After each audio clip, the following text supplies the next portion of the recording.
آیا میدونی وقتی چیزی نمیخوری بدنت چی کار میکنه؟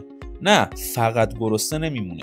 بدنت وارد یک حالت ویژه میشه، مثل یه ماشین هوشمند که وقتی غذا بهش نمیرسه دستور میده خب وقتشه از ذخیره های اضطراری استفاده کنیم. ذخیره اضطراری یعنی چربی ها. اما یه نکته عجیب اینجاست، هر بار که یه لقمه کوچیک میخوری، یه شیرینی، یه قهوه شیرین شده یا حتی یه آب میوه، این ماشین چربی سوز به حالت خواب میره. خب روشن شدن دوبارش هم زمان میبره و اینجا جایی که فاستینگ وارد بازی میشه. فاستینگ یعنی محدود کردن زمان غذا خوردن، نه کمخوری، نه رژیم های سخت، نه شمردن کالری، فقط خوردن در پنجره های زمانی خاص. و این کار باعث میشه که بدنت بیشتر در حالت چربی سوزی بمونه، انسولینت بیاد پایین و سلول‌هات شروع کنن به ترمیم.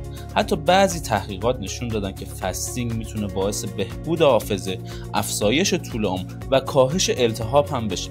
تو این ویدیو میخوام بهت نشون بدم چطور فاستینگ کار میکنه، چرا جواب میده و چطور میتونی بدون گرسنگی کشیدن چربی بسوزونی و احساس سبکی کنی. سلام و خوش اومدید. امروز میخوایم با هم دنیای روزه‌داری متناوب یا همون فاستینگ رو با هم بررسی کنیم. سلام، بله امروز میخوایم راجع به فاستینگ صحبت کنیم، اثراتی که روی کاهش چربی و مخصوصاً اثراتی که روی سلامت متابولیک ما داره.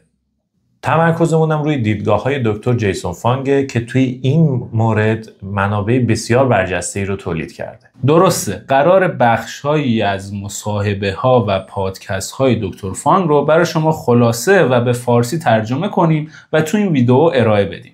اینجا در مورد مکانیزم‌ها، باورهای غلط و فوایدی که فاستینگ داره صحبت می‌کنیم. عالیه. میخوایم ببینیم دقیقاً چطور طولانی کردن زمان غذا نخوردن میتونه روی بدن ما اثر بذاره.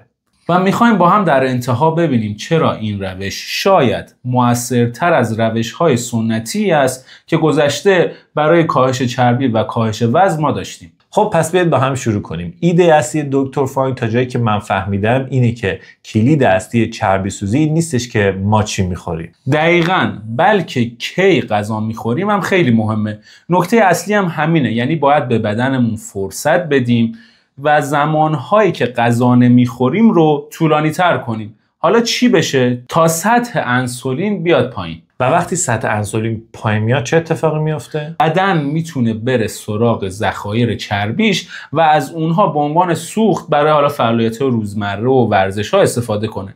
این همون ایده‌ای بود که دکتر فانگ خب حدود سال 2013 و 2014 دوباره اون رو به طور جدی مطرحش کرد. واقعیت اینه که اون موقع‌ها یعنی سال 2013 و 2014 خیلی‌ها به این ایده با شک نگاه می‌کردن. آره، واقعا هنوز هم خیلی رایج نبود فاستینگ و این مسائل. این نگاه یکی از بزرگترین نگرانی ها که در موردش هست همیشه این بوده که روزه‌داری یا فاستینگ متابولیسم بدن رو کم میکنه یا نه. همون بحث معروف حالت قحطی یا starvation مود. دقیقاً این یکی از سرسخت‌ترین باورهای غلط راجع به نظریه دکتر فانگ که خب منابع و مطالعات بعدی هم حتی نشون دادن که واقعا برعکس این قضیه و تصور رایجیه که وجود داره.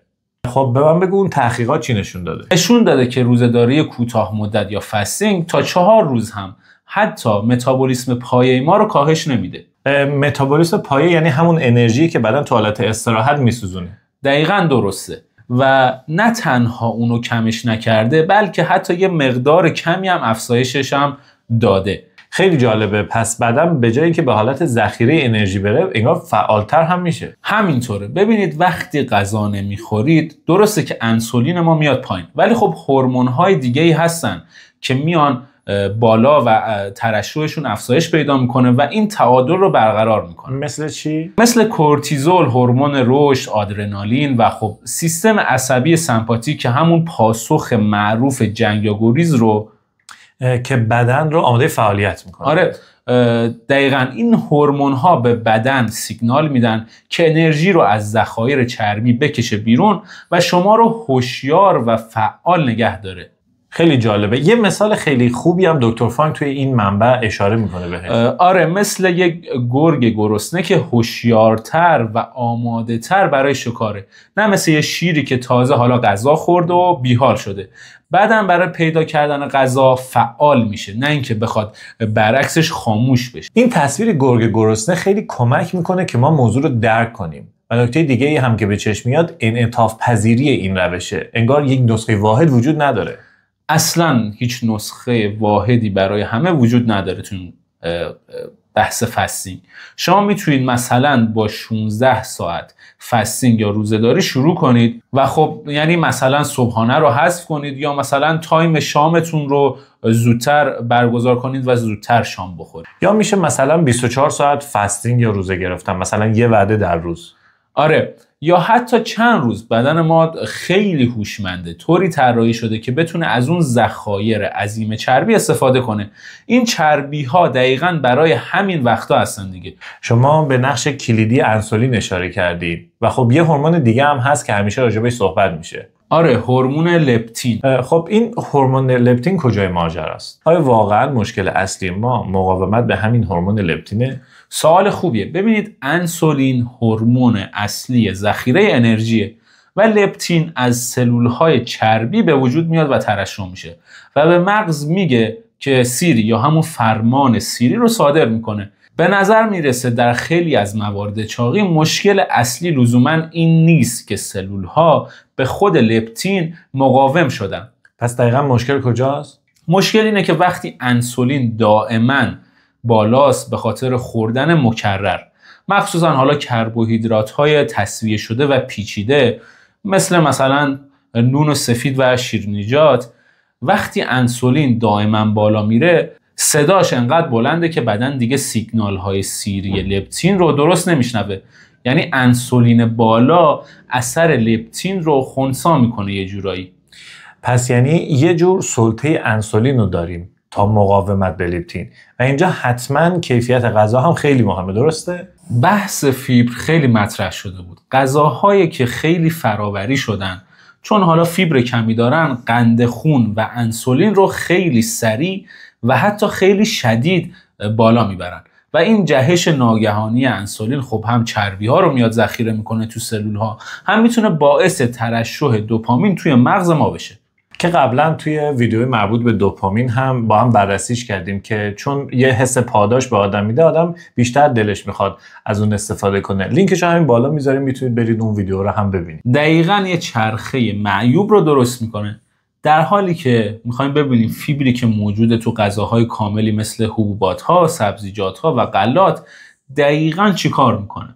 مثل ترمز عمل میکنه، یعنی جذب قند رو آهسته میکنه و اون جهش‌های ناگهانی انسولین رو جلوشو میگیره. در مورد پروتئین چطور؟ گفته شده اونم انسولین رو تا حدی بالا میبره. آره، پروتئین انسولین رو تحریک میکنه ولی خب خیلی کمتر از کربوهیدرات‌های حالا تصفیه شده و بدن هم نمیتونه پروتئین رو به راحتی به عنوان انرژی ذخیره کنه.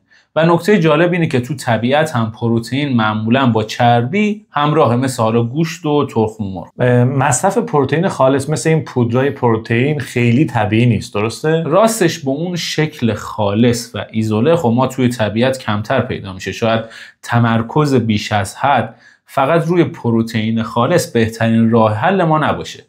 بسیار خوب. پس اگر بخوام یه جمع‌بندی بکنیم، راه حل کلی از این صحبت‌های دکتر میشه گرفت اینی که به جای شمردن کالری باید تمرکز کنیم روی چی؟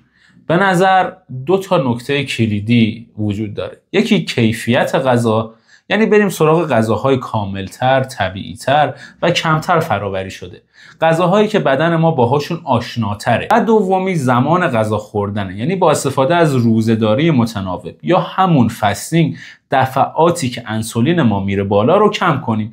این ترکیب به بدن هم مواد مغذی خوبی رو میده، هم فرصت چربی‌سوزی رو فراهم میکنه. در مورد روزه با آب میوه چطور؟ اونم دکتر فانک یک اشاره بهش میکنه.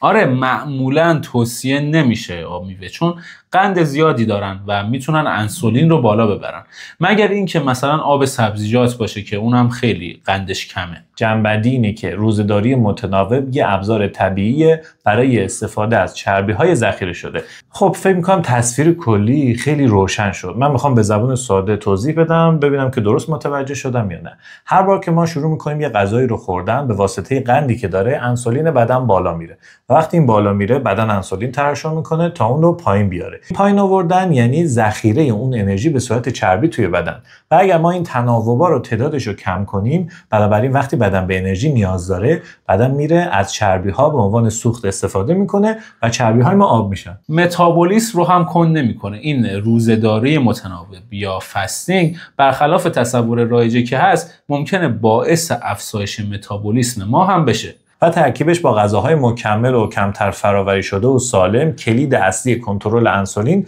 و سلامت متابولیک. همینطوره. و نکته مهمتر شاید این باشه که دکتر فانگ و امثال اون میدونن این نگاه هورمونی درک ما رو از چاقی و دیابت نوع 2 تغییر بده و این فراتر از اون مدل ساده کالری ورودی و کالری خروجی میشه. دقیقاً مهمترین راز لاغر شدن و چربی سوزی اینه که کالری دریافتی ما از کالری مصرفی کمتر باشه. یعنی چی؟ یعنی کالری که ما از غذاها دریافت میکنیم از میزان فعالیت ما که همون کالری خروجی یا کالری مصرفی ما هست کمتر باشه، که این کالری خروجی هم شامل فعالیت‌های ما میشه در طول روز، فعالیت‌های ورزشی و همچنین همون متابولیسم پایه‌ای که قبلا اشاره کردیم تو این ویدیو، که همون انرژیه که بدن در حالت استراحت برای حالا تنظیم کردن مکانیسم‌ها و هورمون‌هاش و اینجور فعالیت‌ها میسوزونه. و این هم یک نکته نهایی برای شما که بحث رو تا اینجا دنبال کردید. با توجه به این دیدگاه که دکتر فانگ به شما ارائه داد، چطور میتونید ذهنیت خودتون رو راجع به سلامت و وزن خودتون تغییر بدید؟ آیا این چارچوب که روی انسولین و زمانبندی غذا و تعداد غذا خوردن تمرکز داره میتونه توضیح بهتری برای چالش‌هایی باشه که شاید قبلا با روش‌های قدیمی‌تر توی کاهش وزن داشتید؟ اینم سوال خوبیه که میشه بهش فکر کرد.